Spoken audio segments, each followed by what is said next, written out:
Well, our sermon title today is, yes, we're looking at the parable of the fig tree, but as you may have noticed, we've read a lot of verses around it, much of Luke chapter 21, and really we want to think about what it means, especially after the week that we've had on an international scale, what it means to be a Christian even in the chaos of this world. How are we meant to understand this parable of the fig tree? You see it there right in the middle of the chapter around verse 29. I ask that question because Jesus is teaching surrounding this last parable that we're looking at in Luke's gospel. It has created a lot of debate and disagreement within the church at large concerning Christ's return. And so some see this passage that we've read, much of this chapter, purely as a prophecy of Christ's second coming. Others understand it as Jesus' particular prophecy to the disciples about the destruction of the temple in Jerusalem that would happen in 70 AD. And then others feel that there's a bit of both being prophesied here, not only that what would happen in AD 70 in Jerusalem, its destruction, but also it's relating to end times as well. And in addition to that, if you have a look briefly in verse 28 and in verse 36, those two verses, I'll just give you a second if you have a look at them. Verse 28 and verse 36. They, as verses in this chapter, feed into this bigger idea of what's known as the rapture. And the rapture is a fairly recent idea in the church that the Lord will rapture his people to himself from the earth, leaving unbelievers behind in this time of tribulation. And that, of course, is why we've had these hugely popular films a few years ago, certainly in the 1990s, but they're still popular. The Left Behind series of books and films written by Tim LaHaye. That all feeds into this idea of being raptured, of being taken up, and others left on the earth. So what we need to do then, to get a handle on this, because this can be confusing, and sometimes has been contentious, certainly in the church in Northern Ireland in the previous decades, we want to have a look at this with as much clarity as we can from Jesus' teaching in Luke 21 to think about what it is that Jesus wants us to know today, his people, the church, concerning the world that we're in, chaotic as it is, and how we can live for him until his return. So I'm just going to go briefly through a couple of points, and then we will spend a bit longer in our fourth point, but not too long in these first 3 points. The first thing that Jesus is teaching the disciples, certainly in verses 5 and 6, is that you shouldn't secure your life in what you see. In other words, what makes us secure today, whether it's our house, our car, our material things, or whether it's the notion of our nation and nationhood, or whether it's the notion of anything else in this life that it offers us, Jesus says, be careful not to secure yourself, your life, on those things. Yes, they can be pleasant. Yes, they can be worthy of respect and all of that. But Jesus is clear, isn't he? Because the temple in Jerusalem, it was a stunning building. And, when I was looking online, you can get these various models of the temple in Jerusalem at that time, what it looked like before the disaster of AD 70, when the Romans destroyed the city and the temple of Jerusalem. Because at this point in Jesus' ministry, the temple was not quite as glorious as Solomon's temple, but not far off, thanks to Herod the Great. He enlarged the temple precinct.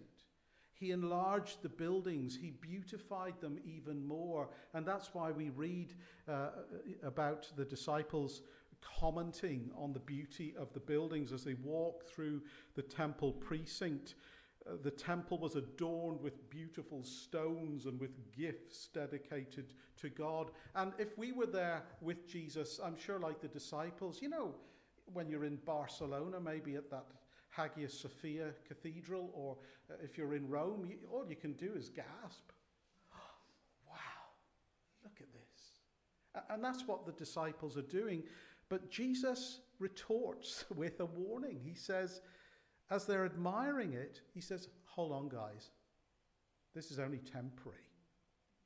And we know that Jesus' words would come true because of the historical accounts that we have accessible to us of AD 70, when this very glorious temple building structure that the disciples were admiring was totally destroyed by the Romans. And that's why only today there's the mount, the Temple Mount, the Dome of the Rock is on top of it, the big Muslim place of worship, the Golden Dome, as you see those pictures of Jerusalem. That's why it's on there. And that's why the Jews go and worship at the Western Wall, or the Wailing Wall, because that's all that remains of the temple. And so even their prayers, and when they put the little notes into the wall, it's wailing because they're still grieving over the destruction of the temple in AD 70. And so Jesus' attitude then to the Jerusalem temple at that early time, it actually opens up for us his very teaching on what it means to be a Christian and on the very nature of his kingdom. Friends, God's kingdom is not dependent on big, significant, beautiful, solid structures, buildings. It's much bigger than that. God's kingdom is purely about people. And yes, like this building, buildings can become tools for God's people to do their ministry, but they're not meant to be sacred spaces. They're not meant to be places that have loads of money spent on them, because God's kingdom is about his people. And this is the point that Jesus is making, first of all, as we think about how we understand being a Christian in this world of chaos. But moving on to the second point, in verses 7 to 11, Jesus is teaching not to assume that the chaos that we're experiencing today in our news files and news feeds means that Christ's return is imminent. That's not necessarily the case, says Jesus. We see the disciples now are pushing for answers. When Jesus says that the temple's going to be destroyed, they're obviously concerned, they're obviously disturbed. And they say, well, when will this happen? What sign should we watch out for? And then Jesus immediately warns them about what? If you follow on with me, from verse 7, 8, he's warning them about false messiahs coming, rumors of wars arising. And Jesus tells them that these people and events do not actually point to the end. And even so, for us today, in our unpredictable, dangerous world, with all of the chaos around us, Jesus is warning us against the temptation to see every crisis we hear of today as a pointer that he's coming tomorrow. That's not necessarily the case, even though we know he can. And even back in those days, as he's speaking to the disciples, we know that false messiahs became more common after Jesus' time.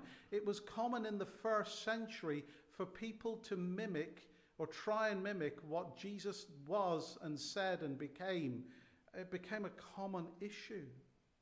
And of course, today, ministries of various types are built on the strong predictions of Christ's return in a number of days or on a specific date. But Jesus' warning remains in these verses 7 to 11. He says not to get taken in by what you see going around you. Instead, Jesus continues, he says, be ready for persecution. Don't be surprised if you find that as a Christian you are facing it. Even as we're disturbed at times by events that are described there in the text, like in verses 10 and 11. I think those verses are very pertinent to what we've seen happening in our previous days and what could be happening this year. We know that NATO is now collapsing, which, unbeknownst to maybe some of us this morning, is why we've existed in a fairly peaceful world since the end of the Second World War. And it seems that that big conference in Switzerland last week, most leaders were trying to understand the reasoning of the American president. And so the world feels like it's entering into this wobbly stage where these solid understandings and contracts and agreements concerning international security are fading away. But what Jesus tells us is that that does not necessarily signify that he's about to return. Rather, he says that we're to continue in him until he comes back. So if we're living in what appears to be days of unpredictability, days of chaos with war, what are we to do? Well, Jesus says that we're to endure whatever suffering we experience in this life, because that is a witness to him to those around us. So Jesus says, doesn't he, but before all this happens, from verses 10 and 11, he now begins to describe the first 3 centuries of the church, really, when many were arrested and prosecuted and martyred, not least the apostles in the first century, but also this continued on in the early centuries of the church until that seismic date of 325 AD, that year when the Roman Empire suddenly became a Christian empire and things changed for the Christians in the early church. But note the assurance that Jesus brings in the face of persecution.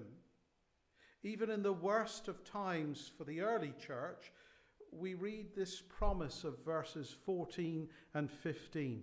But make up your mind not to worry beforehand how you will defend yourselves, for I will give you words and wisdom that none of your adversaries will be able to resist or contradict. Also verse 19.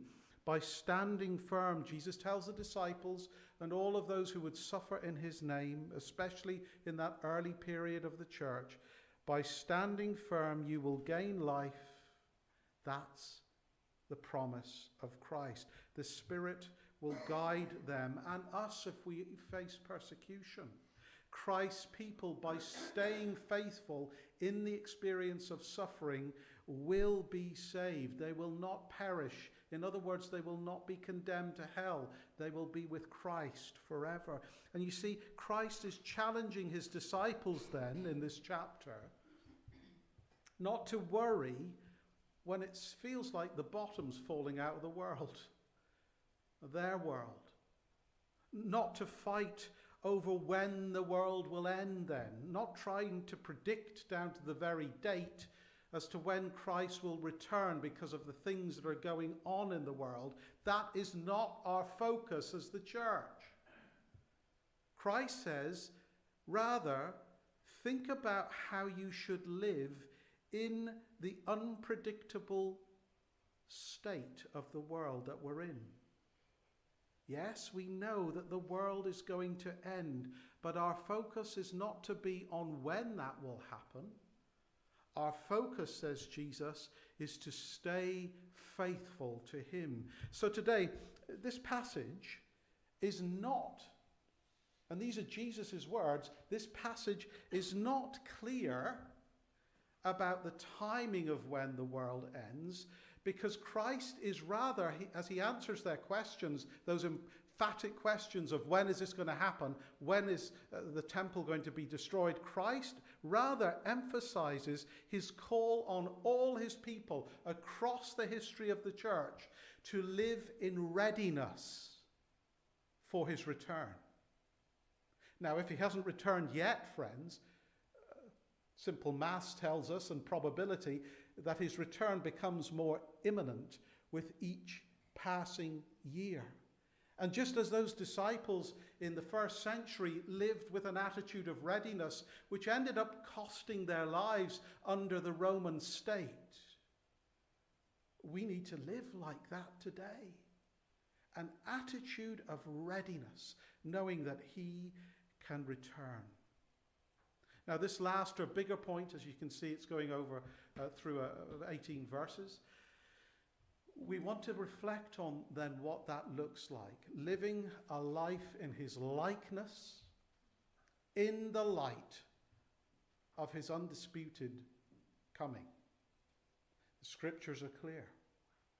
Christ came the first time, which we just celebrated recently. He came and he was born as a baby. But Christ is coming as the resurrected, ascended, glorified Lord. He is coming a second time. So how are we to live? Well, first of all, just there in verses 20 to 24, have a look with me in chapter 21. He says, when you see Jerusalem being surrounded by armies, you will know that its desolation is near. And then let those who are in Judea flee to the mountains. Let those in the city get out, and let those in the country not enter the city.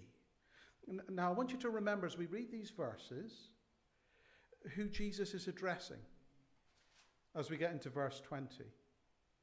He is still addressing the disciples, and so he is predicting to the disciples this fall of Jerusalem that was going to come, about 35, 36 years later in AD 70. And you know, we very easily, in our days of all of the well-held and strong-held convictions about end times in our churches, the church forgets easily about the hugeness of this event. Roman forces destroyed this place of security, this place of religious certainty. Remember the disciples looking at the temple, admiring it. But Roman forces came in and destroyed their world. They destroyed Jerusalem. They destroyed its security. And so Jesus, even in principle, as we think about that, he's reminding us today that the things that make us identify as people, that secure us as a people of a nation, you know, the city of London, New York, Paris, or maybe the Vatican City, or the Jerusalem today, all these places we take for granted, don't we, as immovable power bases, as religious, political, secure places, some of which we identify with. But Jesus says that these power structures are never permanent. God's kingdom is not about any current nation or power base today. And that's important for us to see as we read those warnings in verse 20 to the disciples concerning what would happen with the Jerusalem temple. Because also what's described in verses 20 to 24 is also described by an ancient historian. Eusebius of Caesarea, who existed, as you can see, around 260 to 340. He wrote a lot, and he wrote a lot of historical accounts. And in his book, The History of the Church, this is what he describes happening even after Jesus' words of what happens around AD 70 in Jerusalem. He says, the people of the church of Jerusalem had been commanded to leave the city and dwell in Pella, that was another city, and when those that believed in Christ came to Pella from Jerusalem, the judgment of God at length overtook those who had committed such outrages against Christ and his apostles. So, courtesy of Eusebius, we see Christ's words confirmed in his historical accounts of what happens in AD 70. Friends, Jerusalem was judged and punished by God all those years ago through the actions of the Romans, because, as we see even written in Eusebius' account, that this was the understanding of the church, it was because of its rejection of Christ. And we see that the Christians did escape, as Jesus warns them to in verses 20 to 24. They escaped to this ancient city of Pella whilst Jerusalem was destroyed. But then when we go into verses 25 to 28, the Lord then shifts again. And this is why I believe, this chapter is focusing on the immediate prophecy of AD 70, but it's also relating to end times and a prediction of when Christ will return. But because in verses 25 to 28, our Lord shifts from this definite moment in time, this destruction of the Jerusalem temple in AD 70, he now opens this up to this big vista, this global vision of the world before his second return, that we all need to be aware of today. Because, friends, there is an inevitability to this because of the passing of time. We're now in 2026, so it needs to be said, especially with the current turmoil across the nations of the world, Christ's return in glory is closer every day. And here Jesus describes then what we see across our world today. Distress among the nations, fear taking hold of the human race. And Jesus teaches us in verses 25 and 26 that the turmoil that upsets the predictability of our lives is, yes, signaling that history is coming to an end. And the common sights that we see around us, you see his reference to the skies, the common sights around us today of the Aurora Borealis. How many times has that been seen in the sky today? That is exceptional. The meteor showers of last summer, as I was lying horizontal on my back in the night sky outside my house and seeing the meteor showers. And also happening this month as well, there are meteor showers being seen. The total lunar eclipse coming in on the 3rd of March. And then on my birthday also, on the 28th of February, there'll be this marked, unique event of seeing the alignment of Mercury, Venus, Neptune, Saturn, Uranus, and Jupiter. You'll see them all, apparently, in a line after sunset in the sky. Next Christmas Eve, there will be the supermoon, another exceptional event. It will be much closer to Earth. The moon is going to look bigger and brighter than it normally does. See, all of this is pointing to what Christ is saying.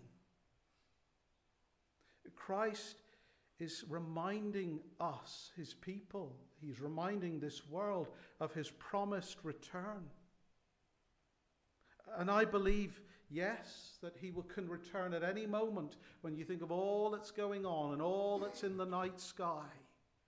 You see, God is showing his sovereign rule over history.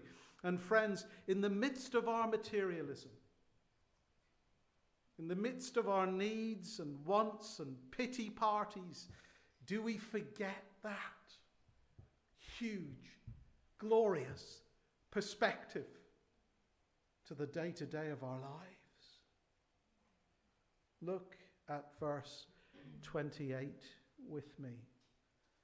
When these things begin to take place, stand up and lift your heads, because your redemption is drawing near. You see, friends, as we think and contemplate about the utter destruction of this world, we may fill us with terror. If the way we shape our lives, it's focused only on this world and all it has to offer, it is going to fill us with terror. But if you are walking with Jesus Christ today, it can fill you with hope. And the chaos and the chasing after mineral wealth and threats of war are not reasons for us to fear. They are all signal Jesus now shifts to a practical, some kind of intense detail about when these events will happen, and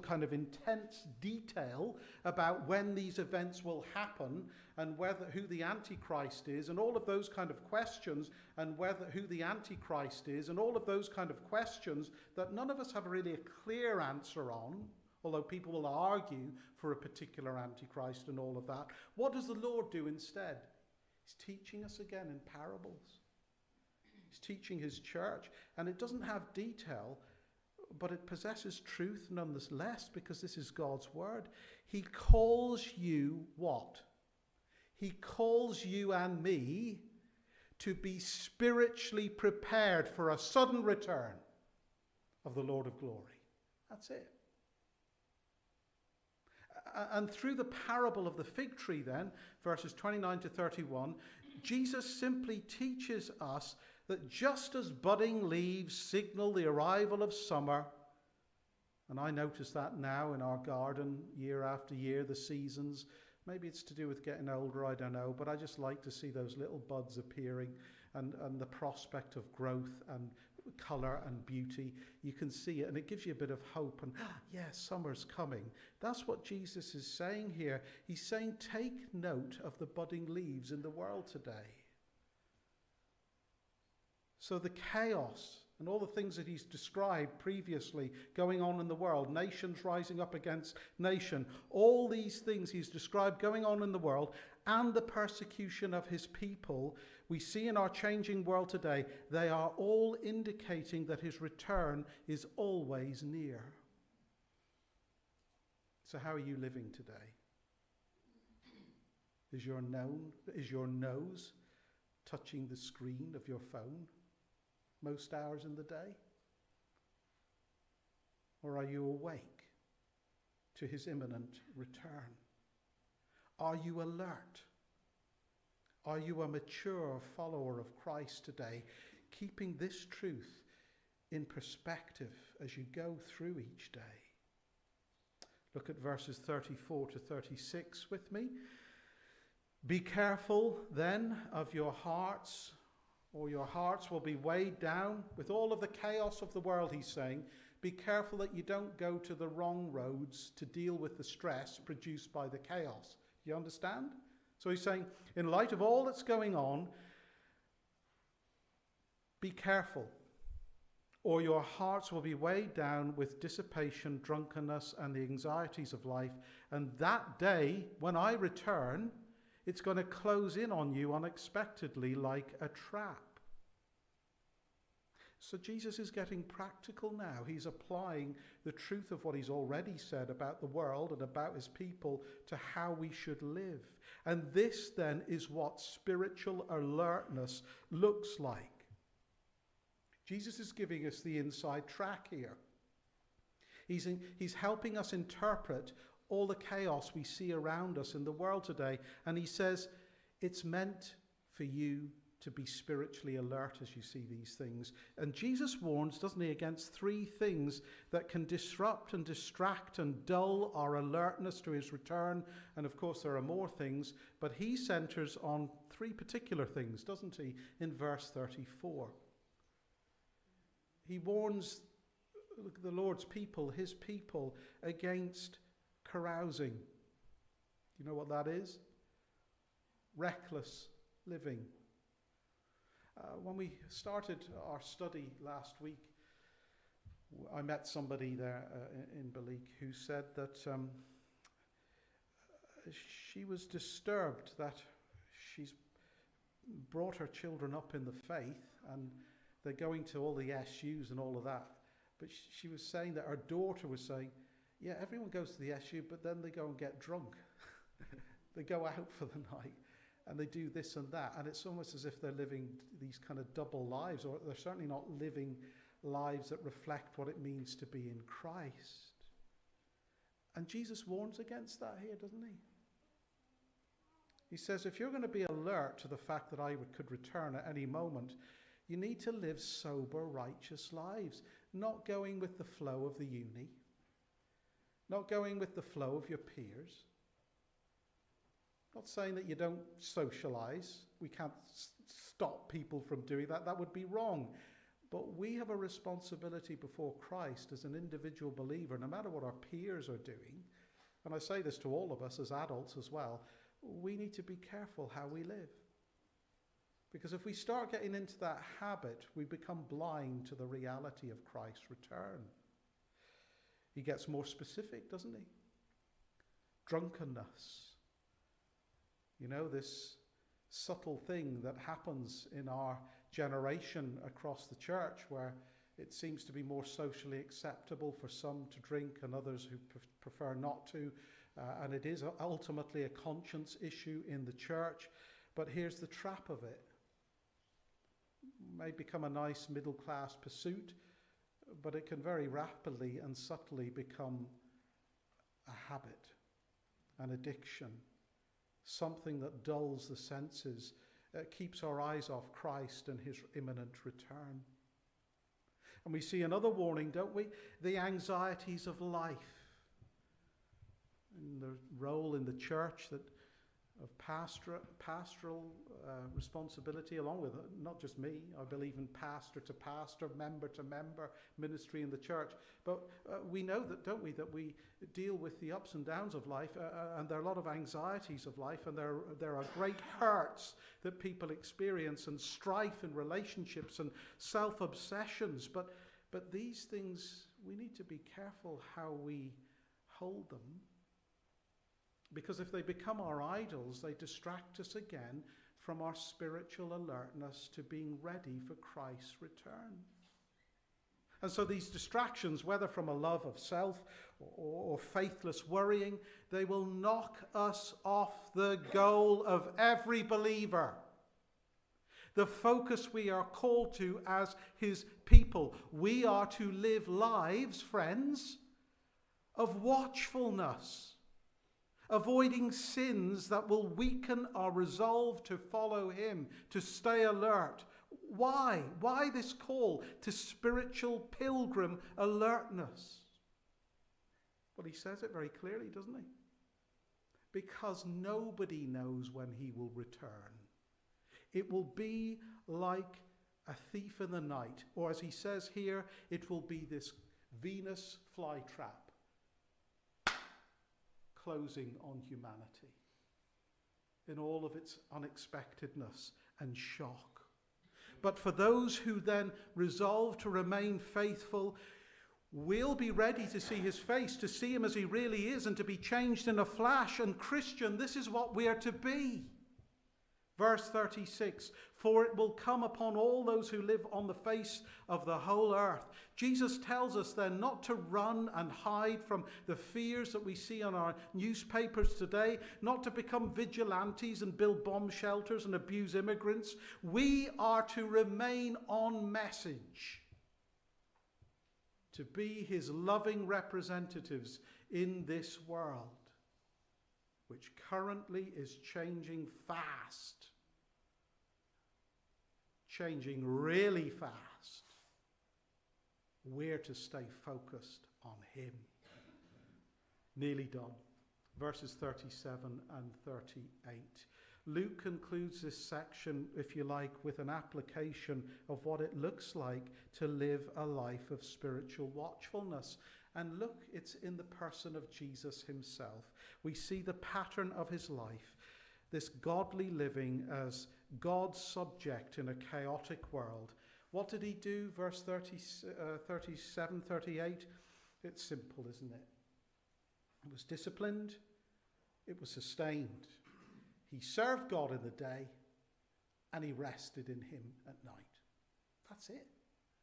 He served God in the day with his particular role as the Son of God, the Messiah, teaching the people about the truths of the kingdom. And somehow we have got to reflect that in our lives, and I'll leave that to you to work out how you're doing that in this church. That's what Jesus did. At night, he prayed, and he rested in his Father. That's the pattern that we can adopt. It's there.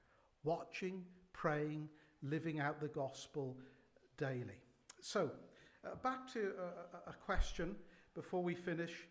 is Jesus teaching some kind of rapture here? I don't think that's the point of this chapter. And I respect, whatever views you may have on the end times, but I don't see the rapture here.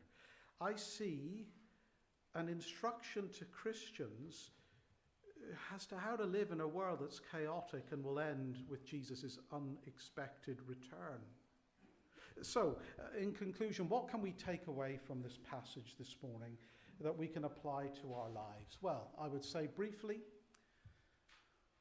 and I'm not saying you are, some people are, but avoid all of the end times controversies, differences of opinions.